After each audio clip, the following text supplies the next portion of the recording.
जनता की सेवा करने के लिए जो बुनियादी ज़रूरत है इस दफ्तर की, उसकी हमने सुविधाएं यहाँ पर करवाई।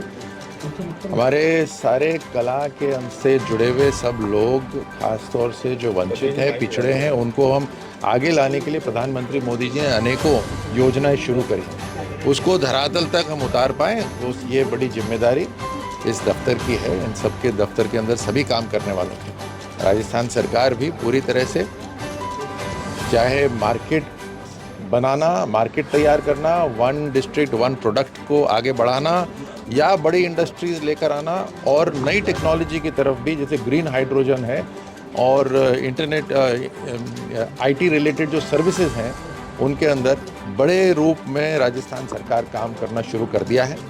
आपको जैसे ज्ञात होगा कि अभी कुछ ही दिनों पहले तकरीबन 6.5 लाख करोड़ के MOUs हो चुके हैं, और मात्र शुरू करे हुए, ये लॉन्च करे हुए उसको करीब 1 महीना हुआ है।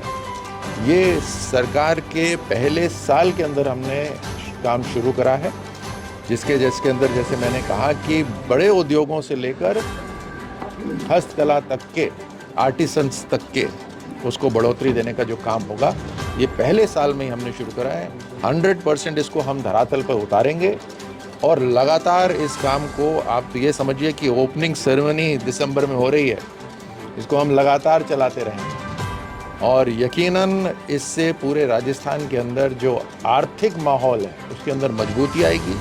हर तरफ इंफ्रास्ट्रक्चर मजबूत होगा, बेहतर होगा, और हर वर्ग के लोगों के लिए कहीं ना कहीं कोई कार्य मिलेगा। राजस्थान के जो मजबूत नौजवान हैं, हमारी बेटियां हों या बेटे हों, उनके लिए न केवल सरकार की नौकरियां, बल्कि खुद व्यवसाय कर पाएं, एंटरप्रेन्योर्स बन पाएं, इस तरह का माहौल हम निश्चित तौर से बना के रहेंगे। सर, राजस्थान को लेकर आपने विजिट भी किया, आज मुख्यमंत्री भी गए, कितना उम्मीद है इस को लेकर, कितना निवेश आने की संभावना है? सबसे पहले इस बात को समझिए कि हरियाणा और मध्य प्रदेश, और एक तरफ दिल्ली भी मान लीजिए, उसके बीच में स्थित राजस्थान, जो ऐतिहासिक रूप से यहाँ पर योद्धाएं रहे हैं, तो मजबूत लोग हैं, और ऐसी जगह इन बाकी राज्यों से पिछड़ी हुई क्यों है? इसके लिए एक इच्छा शक्ति के साथ काम करने की ज़रूरत है, और यहाँ पर इंडस्ट्रियलाइजेशन, इंडस्ट्रीज को लाना, व्यवसाय को बढ़ाना, इसकी निहायत ही ज़रूरत है। हमारे इस पूरे राजस्थान में से फ्रेट कॉरिडोर जो भारत का है, उसका 1/3 हिस्सा है, तो उसका पूरा लाभ उठाना, और अब पानी की भी कोई कमी नहीं रहेगी, और 2027 तक हम बिजली के अंदर भी आत्मनिर्भर हो जाएंगे। यानी सरकार को एक एक पाई जो है वो इंफ्रास्ट्रक्चर में, लोगों की भलाई के लिए, लोगों को बढ़ोतरी के लिए और इंडस्ट्रीज़ के लिए आसान करना, और उससे, जैसे मैंने कहा, कि ऊपर से लेकर नीचे तक हर व्यक्ति के लिए काम राजस्थान में हमें शुरू करना। सर, आप खेल मंत्री भी थे, खेल से जुड़ा एक सवाल है जो राजनीति से भी टच है। हाल ही में जो एक विनेश है, उन्होंने जिस प्रकार से कांग्रेस ज्वाइन की है, उनको टिकट भी मिला है, किस तरह देखते हैं आप? मुझे लगता है कि मैं जो उत्तर दूं, वो उत्तर तो आपके प्रश्न के अंदर ही समाया हुआ है। आपने खुद ही ने कहा कि खेल का राजनीतिकरण हुआ। ये दुख की बात है।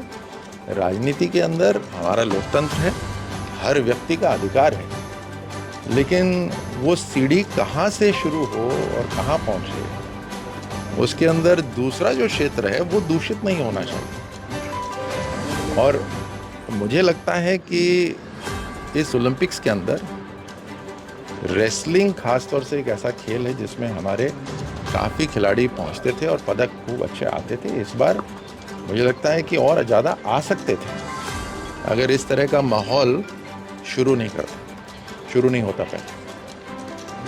अगर देश के हित में हो, खेलों के हित में हो, तो ज़रूर खिलाड़ियों को उसमें अपना योगदान देना चाहिए। ट्रांसफर को लेकर लगातार विधायकों में नाराजगी आने लगी है, सरकार ट्रांसफर से बैन नहीं हटा पा रही है, तो आपके भी डिपार्टमेंट की ट्रांसफर को लेकर गई थी, तो जैसे ट्रांसफर पॉलिसी में जो देरी हो रही है उसकी वजह से भी सरकार में दिक्कतें पैदा हो रही है। सरकार के अंदर जो कर्मचारी आते हैं उन्हें अपने जीवन में एक अवसर मिलता है जनता की सेवा करने का। प्राथमिक काम यही है कि एक अवसर मिल रहा है, एक सोशल सिक्योरिटी मिल रही है, एक समाज में स्टेटस मिल रहा है, इतना बड़ा आशीर्वाद मिल रहा है। हाँ, मेहनत करी, लेकिन केवल इम्तिहान में ही थोड़ी ना मेहनत होती, उसके बाद लगातार मेहनत करने का ये अवसर है। तो उसके अंदर अधिकारी जनता की सेवा करे और अधिकारी अपनी क्या कहते हैं संतुष्टि से काम करे।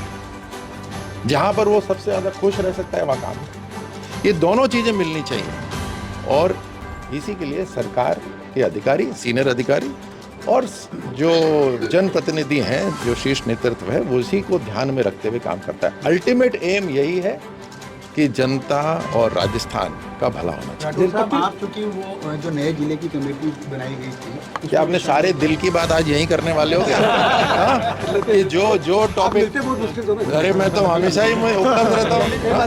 मतलब कहा ए से शुरू करा, बी सी डी जेड तक पहुँच। ललित के पवार साहब ने अपनी रिपोर्ट सरकार को सौंप दी है, क्योंकि आप उस सब कमेटी के सदस्य भी है। किस तरह देखते हैं, क्योंकि क्या किस प्रकार की सुझाव दिए गए हैं, क्या कम होंगे जो अशोक गहलोत सरकार के कार्यकाल में लास्ट में कुछ नए जिले बनाए थे, उसमें कुछ कटौती होगी? पॉलिटिकल फायदे के लिए भी होगा। अभी रिपोर्ट सबमिट नहीं हुई है। जो पिछली हमारी बैठक हुई थी उसके अंदर हमने कुछ मुद्दे ऐसे थे जिनके ऊपर कमेटी को कहा कि आप ध्यान करिए उसके ऊपर, और ध्यान करके हमें एक और बार प्रेजेंटेशन उसके पीछे, जब वो प्रेजेंटेशन आएगी तो उसके ऊपर राजस्थान का हित देखते हुए उसके ऊपर निर्णय होगा। और निश्चित तौर पर आप सब जानते हैं, आप खुद ही अभी बोल रहे हैं कि पॉलिटिकल गेन को, पॉलिटिकल के अंदर उसको फायदे को देखते हुए एक थोक के भाव में जिसने जिला मांगा उसको दे दिया गया, बिना सोच विचार के, बिना सोच विचार के। जब इस तरह से चीज़ होती है उसमें पॉलिटिकल लाभ भी नहीं मिला। मुझे लगता है जनता ने उसको उसके थ्रू देख लिया, उसको समझ लिया कि ये पॉलिटिकल फ़ायदे के लिए है। और बहुत से जो जिले हैं उसके अंदर से लोगों की शिकायतें आई कि हम तो यहाँ रहना चाहते हैं, हमें वहाँ भेज रहे हैं, हमारे लिए दूरी हो गई। तो बिना सोचे समझे काफ़ी काम हुए थे, उसको पूरा चिंतन करके राजस्थान के हित को देखते हुए हर गांव को देखते हुए इसके ऊपर निर्णय होगा। संतुष्ट हैं आप?